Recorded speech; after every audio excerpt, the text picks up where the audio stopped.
What is up, YouTube? What is up? It's Big Boy Rabbit. That's right, the one and only here with Mississippi Adventures.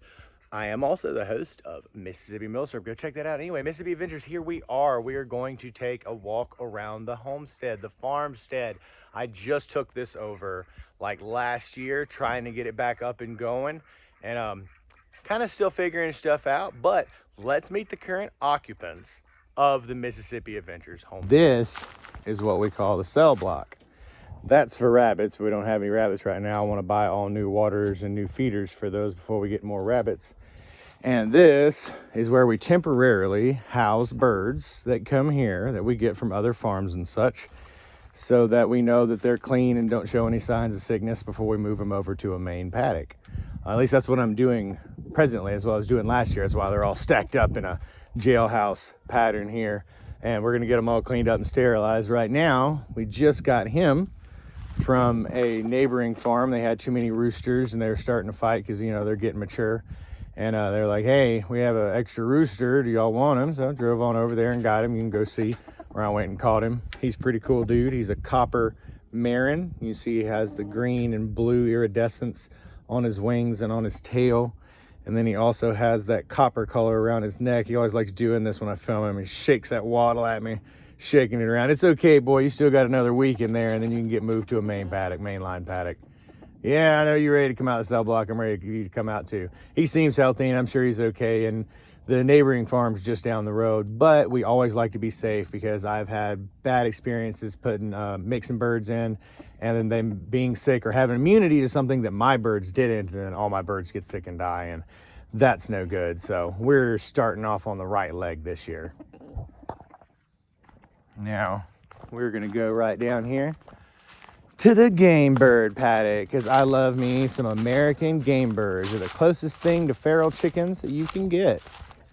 They're really cool. Check them out. That little girl raised a couple of chicks last year, so I got them moved into this with that ramshackle teepee hut, which I'm gonna get in there and build them a good box house probably. I kind of like the teepee style. I just would like it to be a little better than that, give them a little more protection. And then I'm also going to add in some wooden braces on the inside to help hold the roof up of this PVC paddock. And I'm going to put perches in there on that wood, those wood posts, for them to go up and have different perches and stuff. Probably put little roofs over the perches and have stuff like that for them in there. That's my favorite one. I think she's called a pumpkin seed or something like that. Really cool girl. Like, I'm new to this farm and stuff, so I don't know all of the terms. And then we got those game birds running. Mr. Head Honcho back there with his big old spurs. And then that pretty girl. And the other one's being shy. But that one has spurs. It's a hen with spurs. It's really cool. Love the game birds. Have them 2 nesting boxes in that teepee. And I had put a plant in there because I didn't know any better. I was like, yeah, I'll make it look pretty. And yeah, they ate the plant. They ate it. But yeah, and right now we're feeding on the ground.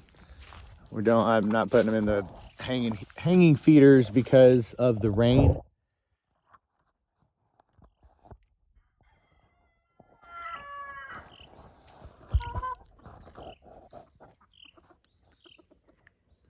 Yup, one of the nest blocks has 3 eggs in it. Unfortunately, they've only been in here like a week. And when I say they, I mean Mr. Rooster back there. Him and her were together. You see, she's tame. I hatched her out of an egg and raised her from a bitty. That's why she's all coming over to me and being like, hey, what's up? And those I got from 2 other different farms. Those hens over there, that's why they're hanging out. Also, the rooster came from another farm, so he's not as linked to me as Miss Hen here is, who doesn't have a name. I don't name birds until I've gotten good enough taking care of them, you know. And these are the ones, I've had them for a solid year. We're doing good and got them in this paddock. Gonna make a better shelter in there, but we're doing better, aren't we, girls? Aren't we? Yeah. And I know I overfeed them, but it'll be okay. I'd rather over than under right now until I get more stuff figured out. This paddock has to be rebuilt and that old pool taken out. You can see right here, predator busted through the fence and wiped out the ducks that were in here during the winter. And I mean, that's a double layer of fence, but I guess because it was older fence, they were able to get through and knock the boards out of the way. We're gonna get the board put back up, and I'm gonna put 2 new layers of welded wire fence before a recent storm knocked that post over too, which is an issue. This was built long before I got here, when I was like a little kid. So I gotta get in there and fix it back up. All these grapevine, hopefully all this grapevine will flower and come out and make grapes. It's always really cool to have those. Then we got the peach tree hanging out here from feeding birds peaches, and it just came up and it's been produced as peaches for 2 years now. Got this open top pen, which is actually an issue. We're gonna have to close it because the hawks like to come down and get the chickens and snipe them. There was a chicken in here, but no longer. And then this very back pen's good for a pair of call ducks. Whenever we can get some more, I don't know, I might wind up putting chickens back here. This actually might be a pretty good pen to do the silkies in. I want to raise silky chickens because I heard that the silky chickens are really broody and they'll hatch quail and stuff. I had really good success with quail. I got out of it. Now I'm gonna get back in them with the quail. It's just the whole thing, you know, they're constantly hatching so many babies. So we'll get a specific quail paddock built, and then we'll get some more quail. Leave suggestions down in the comment on which type of quail I should get. I'll probably just order eggs and hatch them myself and start that way if I can. I like doing that because when you get birds from other farms, they can be sick, which sucks because you bring the sickness home. So I'm trying not to do that this year. And then we got the egg producers. The storm blew y'all's other tarp off. I have to get in there and get it put back on today. Yep, I hear you, Mr. Rooster. These are just our egg producers. There's a Mississippi Cinnamon Queen over there, and then an ISA Brown, and then a Golden Comet in there. And then I don't know what that little fighting chicken is. He's cool. He's got like 2-inch spurs, or almost 3-inch spurs. He's so tiny compared to these big girl egg layers, but we needed a rooster in here, and that was the only other rooster we had. So in he went. And he's been protecting these girls and shepherding over them. I'm gonna get him some lady friends this summer, this spring here, so that he can come out and get with some chicks that are more his size. Because right now these girls are towering over him. Poor little dude. It's all right. I've heard that it really doesn't matter, that they don't have a problem with the bigger girls, but I don't know. He's kind of always having his chest puffed out like that and trying to stand up on his tippy toes. I don't know if it's because of the like breed of chicken that he is, or if he's just, you know, like trying to make himself as big as possible around these giant egg-laying females. And I got to get in there and redo their nest box because I see that they are now laying eggs in the back of their teepee again, which we're gonna fix their teepee today. It's okay. We're gonna get y'all girls hooked up. But this is the main goal of the day. This was a temporary holding paddock that I made for 2 Harlequin ducks that we wound up selling because I didn't have the time to come out and finish the paddock. But now I have all the time in the world. So my main focus is going to be finishing this paddock today, or at least adding onto it with the materials that I have on hand.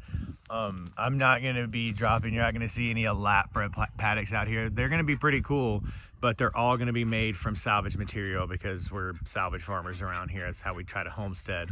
So as you can see, this one's made out of pallets, and that's what we're going to be doing, is extending the pallets out.